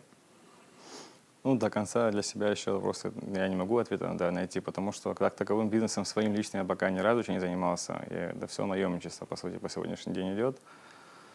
Заниматься политикой в любом случае я буду, даже если я в дальнейшем не изберусь в депутаты городского собрания, ну, можно и иными А насколько способами. вам интересны люди, у которых почтенный возраст, большой опыт политической борьбы, государственной службы, скажем так? Вот эти люди вам интересны? Конечно, с ними всегда приятно общаться. Я не забуду. Я где-то месяц работал вместе с Олегом Несовичем Дайменя. И этот месяц просто был незабываемый. Нам было очень интересно всем его слушать. Ты просто впитываешь такой багаж знаний, который просто нигде в других условиях ты не можешь получить. С Леонидом Ивановичем Лакербаевым вы общались когда-нибудь? Нет, к сожалению, не было такого опыта Да, и общения. сегодня не смогли пообщаться, сожалению, потому да. что у нас такой формат. Я знаю, что вы очень работоспособный человек, и люди, которые с вами работали в разное время, да, они все подчеркивают не только вашу порядочность, но подчеркивают еще вашу работоспособность. Я даже слышала от ваших коллег, что Леонид Иванович забывает, что у него в приемной сидит секретарь, там еще кто-нибудь, он начинает работать за всех. А вот сейчас есть вот это желание работать 24/7, как говорят? Или хочется... Нет. Ну, у меня свой уже выстроенный режим. Я встаю в начале 5-го. Это мой режим. Вот это время радости, когда спускается самая маленькая внучка, значит, ждешь ее по лестнице, и это дает на целый день такой импульс хороший. Другое дело, что иногда кажется, вот когда не получается то, что ты хочешь, или ты не находишь понимания у того, с кем ты говоришь, конечно, бывает, думаешь, да нужно тебе это в свои годы-то, отойди. Но потом все это уходит. Конечно, такой работоспособности, как была, нету. Но там еще помимо работоспособности было желание поменять. Воскресенье редко было выходным. Вот. Сейчас другой режим. Все-таки парламент в другом режиме работает. Это не исполнительная власть. Тут надо работать с документами. Документы можно взять и домой. Поработать над ними. Но желание жить есть. Я себя не чувствую на свой возраст, говорю сразу. Вы очень работоспособный человек или как? Как вы себя рассматриваете? 24/7 вы можете работать? Да, постоянно, вообще без проблем. Я готов к любой работе. Не хотела сегодня задавать этот вопрос в надежде, что мы встретимся, вот, наверное, в ближайшее время еще раз, вот, и, может быть, более подробно, если вы согласитесь поговорить о 2014 году. Если мы не будем копать сегодня, более подробно остановимся потом, потому что у нас и так беседа большая. 2014 год, просто как вы пережили его, вот как человек? Ира, наверное, нехорошо то, что я сейчас скажу, но вот уже не работал я. Значит, шла избирательная кампания Аслана Георгиевича Бжани, я возглавлял этот штаб, и в Сухуми был потоп. И моя первая мысль, как хорошо, что не мне придется этим заниматься. Вот настолько все это уже как бы накипело, да, то, что, ну, казалось, тебя не оценили. Потом, если бы тебя просто освободили, потом там какие-то шаманские эти у тебя в кабинете делали, каких-то чертей искали, объявляли, что столько у вас незаконных действий Но было. по-человечески все равно было больно Конечно, это. было больно. Конечно, было больно. Было очень больно. Вот, причем ты от многих людей не ожидал, что они себя так поведут. Это тоже было. Ну, что теперь? Общество проходит через худшее тоже. Ничего. Знаете, как бы это сказать помягче? Я человек не мстительный. Я не завидующий человек. Да. У меня нет вот этой зависти, может, потому как-то стараюсь быть по-черному завидовать я никому. Многие меня поражают своей работоспособностью, но обиды я не держу. Вот вы знаете, у меня был очень тяжелый такой судебный процесс по этому учебнику «История Абхазии», который с 2014 годом связан и так далее. Там были, конечно, обиды. Сегодня у меня этих обид нет. И на обидчиков нет обид. Это время. Время лечит. Надо думать дальше. Да, даже в мои годы надо думать, как жить дальше. Вы Вот я об этом прощаете, думаю. да? Конечно, Вы умеете прощать? однозначно. Да, даже разговора нет. Человеку свойственно ошибаться. Я думаю, я тоже ошибок совершал много. Кое-кто мне может, наверное, это указать. Ну, на то и жизнь. Ваше отношение к фанатизму. Вообще правильно что-то любить слепо? Есть неудачные, ужасные, страшные примеры фанатизма. Это фашизм. И я считаю, что ничего нельзя любить слепо. Всегда нужно слушать несколько сторон и трезво относиться к любой ситуации, как бы тебе этого не хотелось в тот момент. То есть всегда нужно остановиться и подумать, нужно ли тебе это. В нашей стране, наверное, почти не осталось людей, которые не имеют ордена Ахтзепша. И многие другие награды тоже, это просто вот уже очень массово и так далее. Вот я помню, что все ваши юбилеи, которые уже позади, да, они прошли без телевизионщиков. Вы, И дальше пройдут так же. я думаю, что мы вам этого не позволим, но на самом деле вот обычно, не знаю, такого ранга человек, такого уровня человек и так далее, чтобы вот полностью смог избежать вмешательства телевизионщиков в свою жизнь, вот, рассказать что-то о себе, о семье, о своих делах и так далее. Вот ни разу, и все ваши юбилеи прошли абсолютно незаметно, в то время как очень многие люди за год до юбилея начинают готовить свой юбилей. Я сталкиваюсь с разными людьми. Понятно. И вопрос такой, как вы относитесь вообще к наградам? Негативно. Ну, я вам могу сказать, что там есть причины. Во-первых, значит, когда принимались вот это Ахтзепша, я был один из 3 депутатов, которые голосовали против. И скажу почему. Тогда вот Вадик Смыр, я и Цизагумба, мы против голосовали. Я сказал, что описание таково, что это будет массовая награда, кому не попадя. Что не устоим. Да, не конечно, устоим. кому не попадя. Вот. Это мое кредо. Другое мое кредо, я считаю, что пока не награждены все те, хотя бы кто день на войне провел бойцом, я не имею права получать эту награду. Я в этом абсолютно уверен.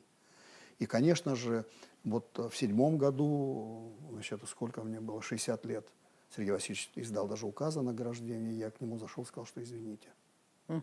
Я не буду брать. История повторялась позже. Так у вас при Ахтзепша нет вообще? Нет, я и не собираюсь его иметь. Я и Аслану Георгиевичу сказал, что извините, нет. Я хочу уйти в тот мир простым человеком. Вот на полном серьезе. Вы уникальный человек. Я не да. позволю, чтобы меня куда-то там выставили и так далее. Ни в коем случае. У меня есть дом, есть в Дурипшах место для меня определенное. Вот там будут мои все дела. Я не хочу. Я просто волею судеб оказался, на определенной высоте, да.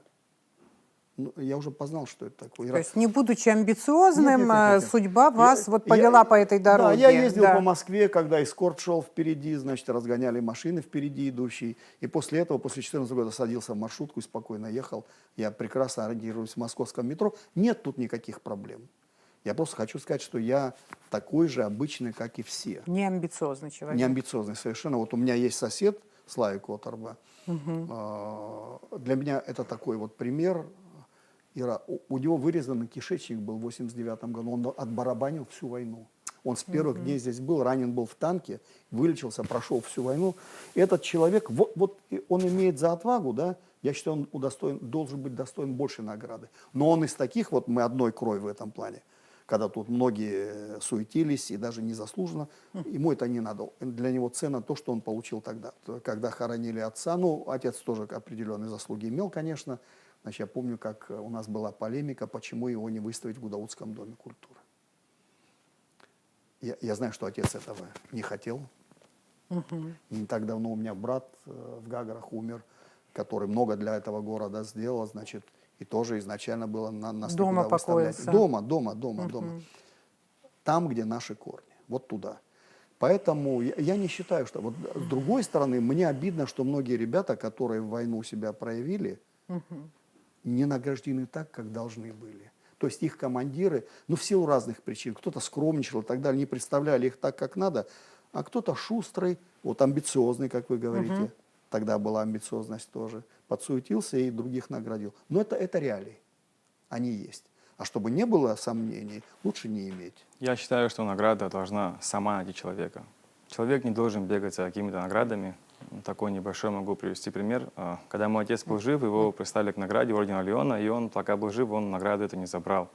Потому что брат его родной погиб во время войны, был награжден также медалью за отвагу. И для него ценность своей награды она не имела никакого значения, потому что он считал, что вот именно брат должен был наградить чем-то большим награжден. Тем не менее, за наградой мы никогда не бегали. И считаю, что человек не должен бегать за наградой, это противоречит нашему обзору. Да.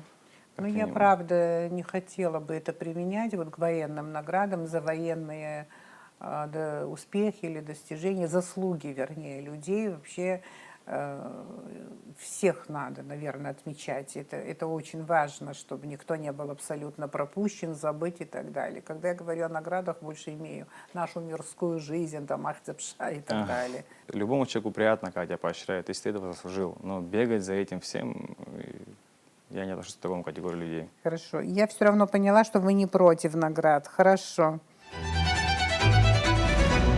Один вот личного характера вопрос. Про вас говорят, что вы идеальный семьянин. Идеальный просто. Подчеркиваю еще раз. Я надеюсь, не все Да. слышат это. А вот что такое идеальная семья? Вот с вашей позиции, какой она должна быть? Ну, во-первых, последнее слово всегда за мной. Какая была идеальная семья, не была. Окончательное решение принимаю я. Я считаю, это очень важно. Это первое. Второе. Значит, ну, получилось так, что у меня 3 детей. Первого мы, к сожалению, потеряли. И были проблемы дальше у супруги, к сожалению. Вот я всегда стану там, где надо стать рядом. Я не буду смотреть, что это нельзя делать. Это мужская работа, женская работа. Для меня этого нет. Точно так же, как в маршрутку вы садитесь, как обычный Абсолютно, простой человек. абсолютно. В семье тоже. Никаких проблем нет. И я считаю, что для меня не зазорно совершенно там. Дети, когда маленькие были, на коляске с ними, с внуками особенно, значит, катать их. Многие удивляются, как это так. Да нет, надо Но быть вы простым сторонник человеком. вообще традиционной семьи или Нет, традиционно должна быть в том, что современной? голова должна быть. Почти патриархальная семья? В этом плане, да. Но, с другой стороны, я позволяю многое другое тоже. Я очень ценю, значит, мать своих детей. Мне пока не стыдно за своих детей. Мне повезло с зятем, мне повезло с невесткой. Такие традиционные. У вас 3 абхазские. детей, а внуков сколько? Внучек 5. Внучек 5. Внучек 5. Внука Внуков еще нет. нет. Я Внуков надеюсь, нет. что младший Да. наконец женится и не возьмет пример с отца, который в 38 лет женился, а значит, Вот женится как они вас пораньше. любят? Вот в какой степени они вас любят? Ну, не знаю, это их надо спрашивать. Да? Да, это их. Но я мерю по внукам, по внучкам. Первый деда, конечно, сразу. Но это наше. Мой дед, отец, вернее, который, ну, такой традиционный абхазский. Ну да. Абхаз традиционный. Когда касалось дела внуков, он мог позволять все. Я всегда говорил, папа, ехал, я говорю. Ну, как ты можешь сажать внучку, когда идет там какой-то стул и так далее, абриапсура и там. И он никогда мне не давал, чтобы я снял, да? Я сейчас смотрю на себя, я такой же. То есть надо любить. Особенно внуков надо просто любить. Этой любви им должно хватить намного вперед. Никто не знает, какая жизнь впереди будет. Мне кажется, мы, вот потому что я слышу, я еще не бабушка, поэтому не знаю, но потому что я слышу, мы детей воспитываем, а внуков любим. Конечно. Как-то так получается. Любим. И мне очень не нравится, когда, например, там их ругают, даже если есть за что. При мне это... Я не хотел бы, чтобы это было. Но есть и другое. Мне кажется, это очень важно. Любовь, она остается. Она будет идти дальше, дальше, дальше и дальше. Вот это чувство надо привить внукам. Ну, дети уже ушли. И тем более я почему это говорю, потому что мне очень неспокойно за тот мир, в котором мы находимся. Я не знаю, какой мир будет дальше.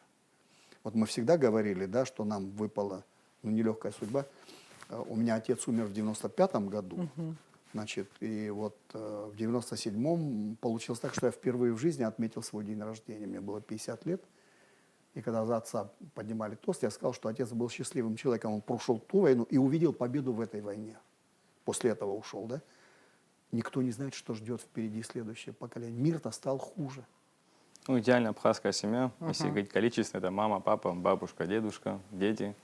И обязательно традиционная семья. Мы не должны забывать ни наших традиций, ни наших обычаев. Наше общество сегодня находится в таком очень сложном, переломном моменте, где даже форма одежды, к сожалению, наша меняться начала, и мы забываем те нормы и правила, которым мы должны следовать. На мой взгляд, семья в любом случае должна быть традиционной. Есть традиции, которые мы, к сожалению, сегодня уже, или, возможно, к счастью, да, не Вы можем. живете с родителями? Нет, Отдельно. отдельно живу, да. Ну, по правилам, старший сын не живет А с вы родителями. старший, Я да? старший сын в семье. А вы из многодетной или малодетной семьи? У нас многодетная семья, у нас 4 брата и сестра. Одежда вашей супруги это становится вообще предметом споров каких-то? Или есть полное взаимопонимание? Слава Богу, здесь мы сошлись во мнениях. Она тоже с многодетной семьи, тоже с семьи традиционной. И в этом плане у нас нет никаких проблем. Постскриптум про Абхазию. С вашей точки зрения, главная задача, глобальная именно для нас. Какую задачу мы должны решить? Даже не решать, а вот решить что-то очень важное, которое снимет очень много других вопросов и проблем. Что нам нужно? Нам нужно соблюдать закон. Если мы все будем от президента до последнего гражданина следовать букве закона и ее конституции, начиная Хепшемра и так далее, и до того, что ты не можешь совершать там закладки и так далее, я думаю, вот это позволит нам быть единым государством, это позволит сплотить нас всех. К сожалению, численность титульной нации в нашей стране, она также невелика. Если численность нашей страны около 240 тысяч человек, то нас плюс-минус около 50%. Поднять численность нашей титульной нации в нашей стране также является одной из главных задач нашего государства. А каким путем это делать, это уже либо поднимать численность нас уже внутри при помощи самих же граждан, либо привлекать наших граждан, нашу огромную диаспору, которая находится в Турции. То есть нам необходимо все делать это, чтобы здесь нас было хотя бы процентов около 70. Нас уже не 18, как это было в 90-е годы, но нас еще и не 70. Если мы вести будем свою даже внутреннюю полемику, согласно нашим законам, согласно нашей Конституции, у нас не будет того, что мы имели в своей истории новейшей. И уверен, что следуя законам, которые есть, следуя нашей Конституции, однозначно говоря о том, что мы суверенное независимое государство, но соблюдая все те требования, которые есть всем, от президента до граждан, которые нарождаются, мы сможем оправдать ожидания всех и, самое главное, свои надежды и ожидания. Спасибо большое. На сегодня все. Спасибо. Абхазский путь обязательно продолжится. Смотрите, это очень интересно.